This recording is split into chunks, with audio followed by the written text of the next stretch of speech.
This happened when I was 23 years old during a solo camping trip in the mountains. I'd been camping since I was a kid, always with family or friends, but this was my first time going alone. I wanted to prove to myself I could handle it. I drove about 4 hours north to a remote area known for its hiking trails and scenic views. The campground was small, just a dozen sites scattered through the woods. When I arrived on a Thursday afternoon in late September, only 2 other sites were occupied, both far from where I set up. I picked a spot at the edge of the campground, right where the maintained area met the dense forest. There was a fire pit, a flat area for my tent, and a picnic table. Perfect. I set everything up, gathered firewood, and made dinner as the sun started to set. The first night was peaceful. I sat by the fire, reading a book, enjoying the solitude. Around 10 p.m., I put out the fire and got into my tent. The sounds of the forest at night were louder than I expected. Branches creaking, leaves rustling, distant animal calls, but nothing alarming. I fell asleep easily. The second day, I went hiking, spent about 6 hours on the trails, saw incredible views, didn't encounter another person the entire time. That evening, I noticed the other 2 campsites had been packed up. Their occupants had left. I was now alone in the campground. That should have bothered me more than it did, but I felt confident. I had a knife, a flashlight, a fully charged phone with emergency numbers saved. I'd be fine for one more night before heading home the next morning. I made dinner, started a fire, and settled in as darkness fell. The temperature dropped significantly, probably down to the low 40s. I added more wood to the fire and pulled my jacket tighter. Around 9 p.m., I heard it for the first time. Whistling. It was faint, coming from somewhere in the woods behind my campsite. A simple melody, just a few notes repeated over and over. At first, I thought it might be a bird, but it was too deliberate, too musical. I stood up and looked toward the tree line.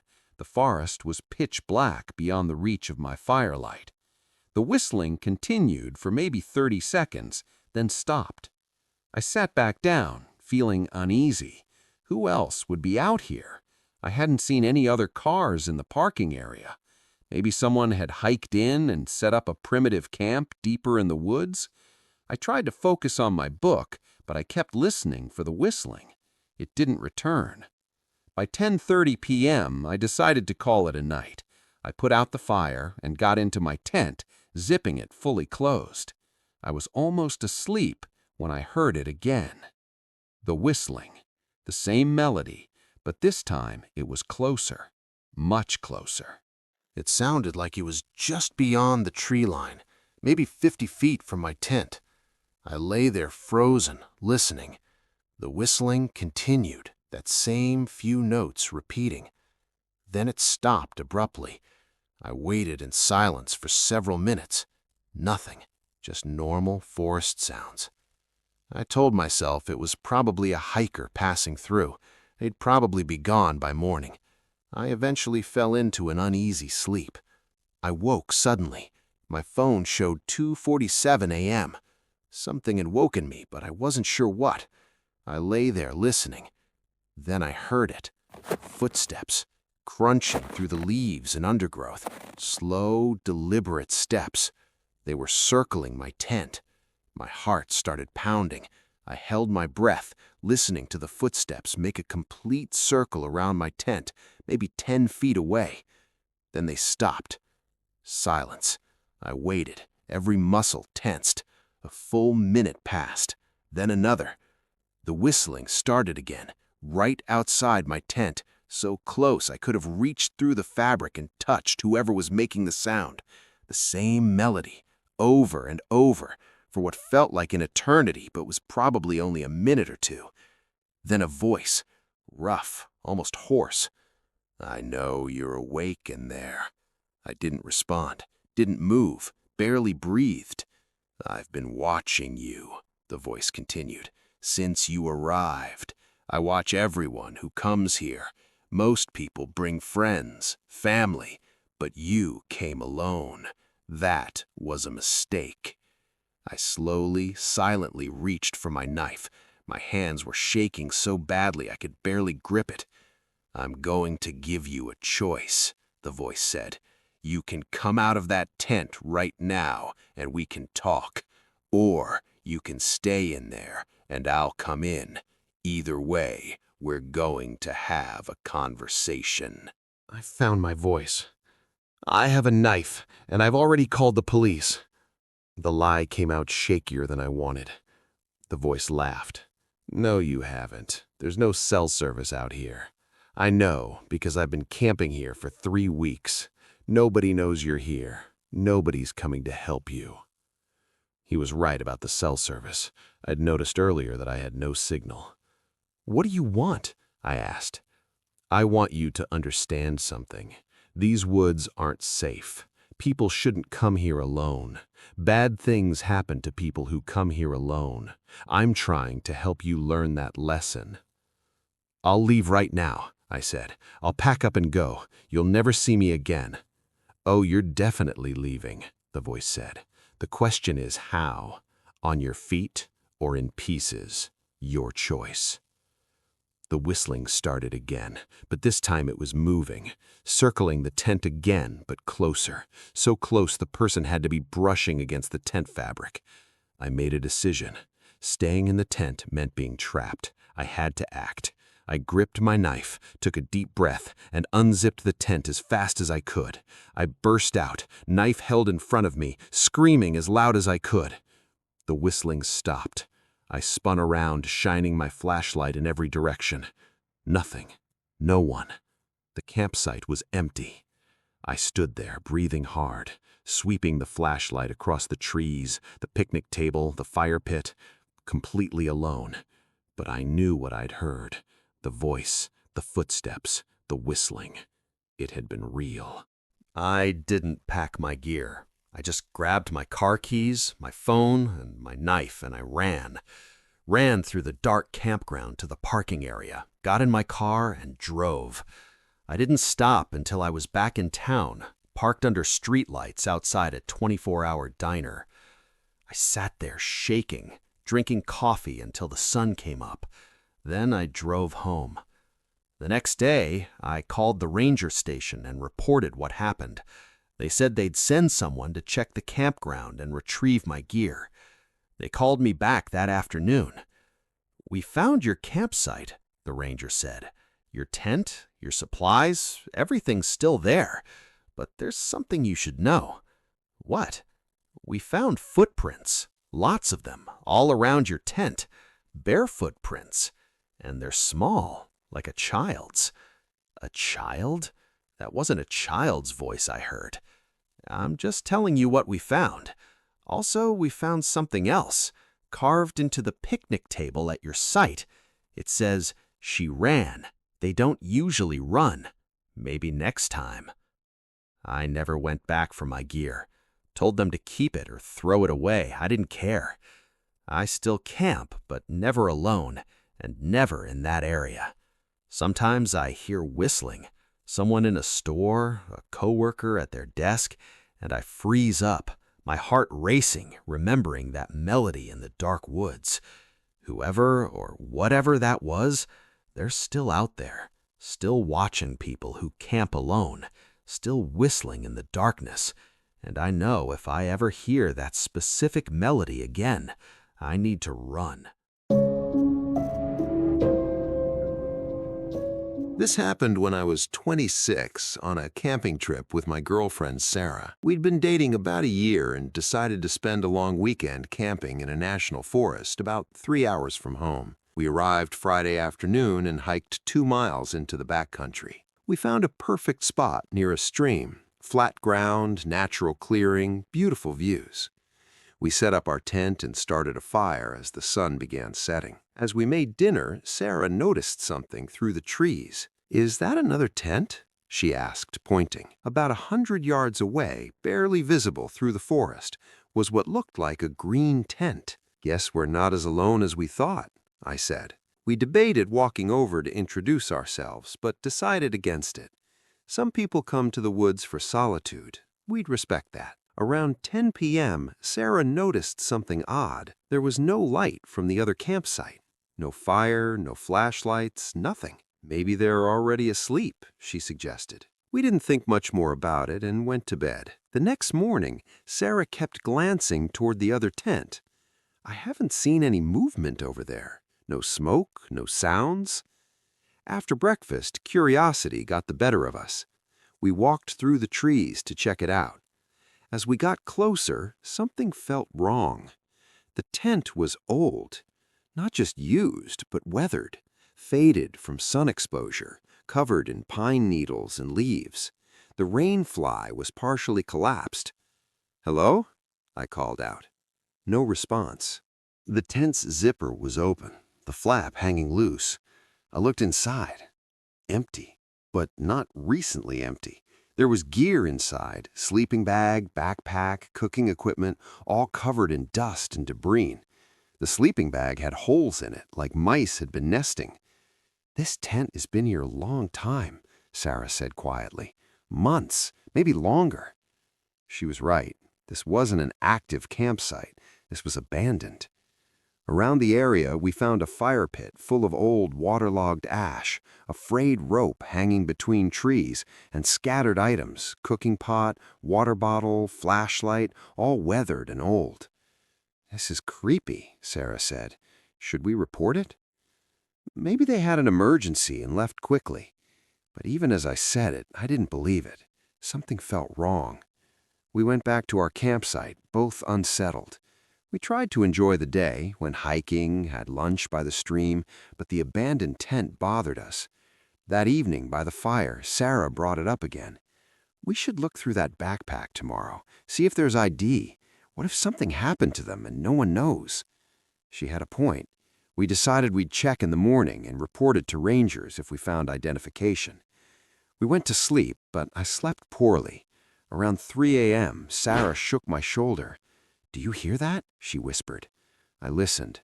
A sound like fabric moving, like tent material rustling, coming from the abandoned campsite. "It's probably wind," I whispered. There's no wind tonight. She was right. The air was completely still. The rustling continued, rhythmic, like someone moving around inside a tent. "Someone's over there," Sarah said. "Someone's in that tent." I grabbed my flashlight. "I'll check it out." "If you're going, I'm going." We walked toward the abandoned campsite, flashlights in hand. The rustling continued, getting louder as we approached. When we got close enough to see the tent, the sound stopped. Everything was still. The tent looked exactly as it had that morning, old, weathered, partially collapsed. "Hello?" I called out. "Is someone there?" No response. I walked up and shined my flashlight inside. Empty. Same dusty gear, same evidence of long abandonment. "There's nothing here," I said. A sound behind us. We both spun around. Standing about 20 feet away, barely visible at the edge of our flashlight beams, was a figure. A person, completely motionless, watching us. "Jesus!" I shouted, stumbling backward. Sarah screamed. The figure didn't move, didn't speak, just stood there. "Who are you?" I called out, voice shaking. "You scared us." No response, no movement. I raised my flashlight higher, trying to see their face. The beam hit them. I wish it hadn't. The face was wrong, sunken, discolored, with skin that looked like leather. The eyes were hollow, dark. The expression was frozen in what looked like terror. "Run," Sarah said quietly, then louder. "Run!" We ran back to our campsite, not looking back. We dove into our tent and huddled together, shaking. "What was that?" Sarah was crying. "What the hell was that?" "I don't know. Maybe a sick person?" "That wasn't a person. We need to leave, now." "It's 3 a.m. We can't hike in the dark." "Then we stay in this tent and don't come out until sunrise." We sat there with my pocket knife, listening for any sound. The rest of the night lasted forever. As soon as there was enough light, we packed everything and practically ran the 2 miles back to the trailhead. At our car, Sarah insisted we report it. We drove to the ranger station and told them everything, the abandoned campsite, the figure we'd seen. The ranger listened, his expression growing serious. "Can you describe exactly where this was?" We showed him on a map. He stared at it for a long moment. 2 years ago, a hiker went missing in that area. Young man, early 20s. We searched for weeks, never found him. His car was at the trailhead, but he just vanished. "Do you think?" Sarah started. "We'll send a team out today," he interrupted. They called us 2 days later. They'd found the campsite, they'd found the gear, and about 50 yards from the tent, they'd found human remains. The missing hiker, dead from a fall that had broken his leg. He'd apparently made it back to his campsite, but couldn't hike out for help. He died there, alone. "What about the person we saw?" I asked. "The figure?" There was a long pause. We didn't find any evidence of anyone else being there. No footprints, no signs of another person, just the remains. "But we both saw someone, clearly." "I believe you saw something," the ranger said carefully, "but we didn't find any trace of another living person in that area." Sarah and I never talked about what that meant, what we'd actually seen that night. We never went camping together again. The relationship didn't last much longer, but sometimes I think about that figure at the edge of our flashlight beam, the hollow eyes, the frozen expression of terror. And I wonder if he's still there, at that abandoned campsite, waiting for someone to find him, waiting for someone to understand what happened. Still waiting, even after death. This happened when I was 28, on a camping trip with 3 friends, Mike, Tom, and Jessica. We'd known each other since college and did an annual camping trip every summer. That year, we chose a state forest known for its lakes and fishing. We arrived Friday evening in July, found a site near the water, and set up 2 tents, the guys in one, Jessica in the other. The first night was perfect. We grilled food, told stories, drank beer. Around midnight, we went to bed. I woke up around 2 a.m. to a sound. 3 distinct knocks, like someone rapping knuckles on wood. Knock, knock, knock. I listened, trying to figure out where it came from. Maybe another campsite? But it sounded close, really close. The sound didn't repeat. I went back to sleep. The next morning at breakfast, Jessica brought it up. "Did anyone else hear knocking last night?" Tom and Mike shook their heads, but I sat up. 3 knocks around 2 a.m.? "Yes, you heard it too?" "I thought I was dreaming." "What kind of knocking?" Mike asked. "Like someone knocking on a door," Jessica said. 3 times. It woke me up." "Probably a branch falling or an animal," Tom suggested. We accepted that and moved on. We spent the day fishing and swimming. That night, we stayed up later around the fire. By the time we went to bed, it was almost 1 a.m. I was deeply asleep when the knocking woke me.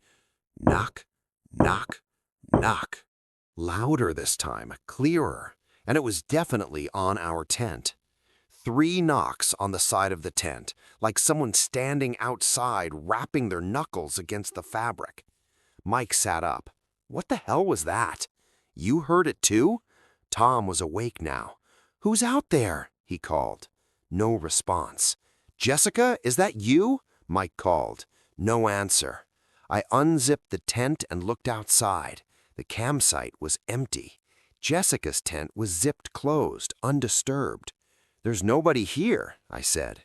We got out and checked with flashlights. We walked to Jessica's tent. "Jess?" Tom called softly. "You awake?" "I am now," came her irritated voice. "What's going on? Did you knock on our tent?" "What? No, I've been asleep." We explained what happened.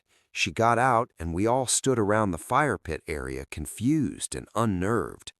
"This is what I heard last night," Jessica said. 3 knocks. "But who's doing it?" Mike wondered. "There's no one here." We checked neighboring campsites, all empty. We were alone in this section.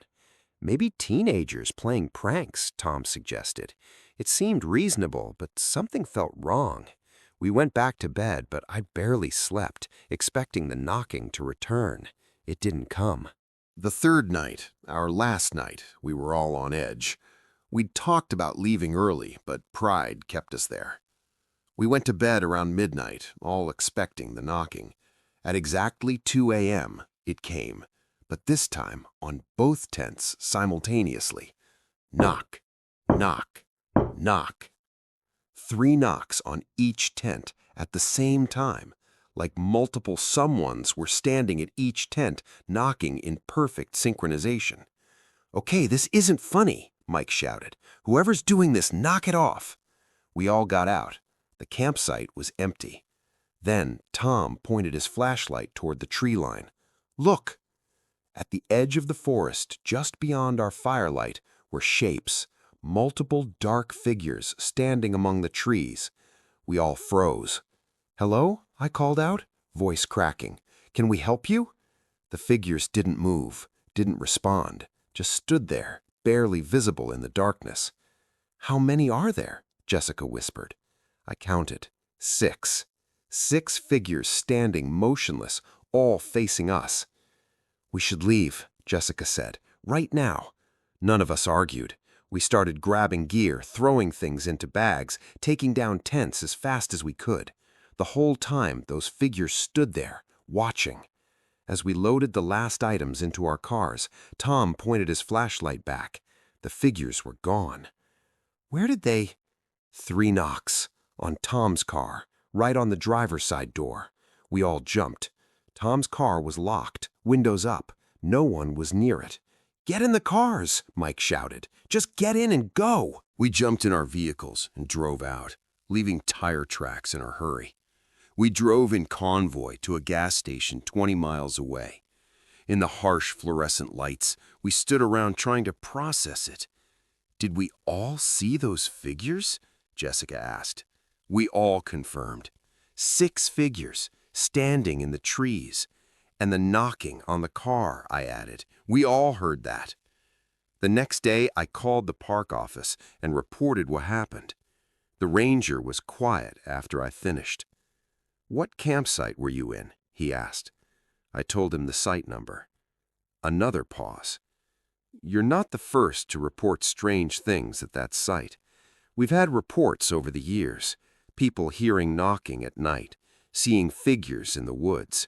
There have been enough reports that we've talked about closing that section." "Why don't you?" "Because we've never found evidence of anything harmful. No attacks, no thefts, no damage. Just strange occurrences that frighten people." "Do you know what it is?" "No," he said simply. "We don't. And honestly, I'm not sure I want to know." I've camped many times since, but never in that state forest. None of us have gone back. Sometimes I still wake up at 2 a.m., heart pounding, thinking I've heard 3 knocks, and I wonder what those figures were, what they wanted, why they knocked. Were they trying to communicate, warn us, or just playing with us? I don't know. And like that ranger said, I'm not sure I want to know. Some mysteries are better left unsolved. Some knockings are better left unanswered. Thanks for watching. Don't forget to subscribe and hit the bell icon for more horror content. Smash that like button if you enjoyed this, and drop a comment with your own horror stories. Share this with someone who needs a good fright, and check out our other videos for more terrifying tales. Your support keeps this channel going. See you next time.